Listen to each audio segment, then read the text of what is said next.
ये जो विराट अस्तित्व चल रहा है, चांद तारे सूरज, ये इतना जो गहन विस्तार है जो इसे चला रहा है, वो तुम्हारे छोटे से जीवन को न चला पाएगा। इतना विराट संभला है, तुम नाहक मेहनत कर रहे हो खुद को संभालने की।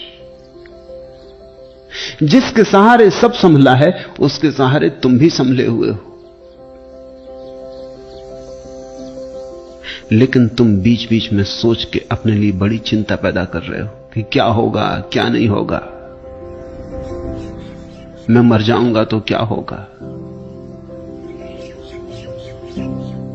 मैं अगर न रहा तो दुनिया का क्या होगा। ऐसा चिंता करने वाले लोग भी हैं।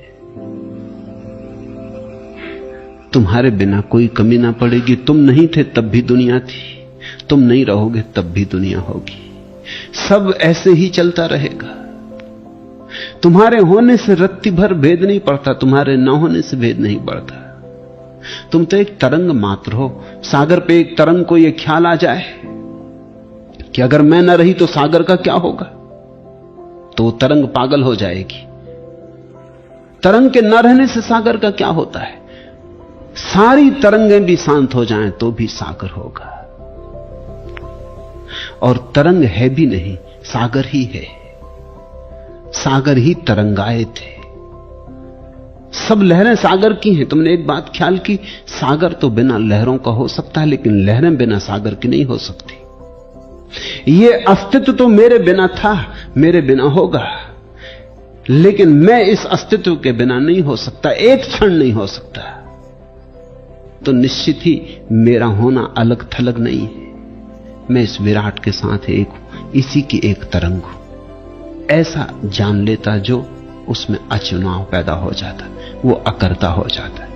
उसके भीतर साक्षी का जन्म होता है। और साक्षी हो जाना इस जगत में महत्तम से महत्तम घटना है।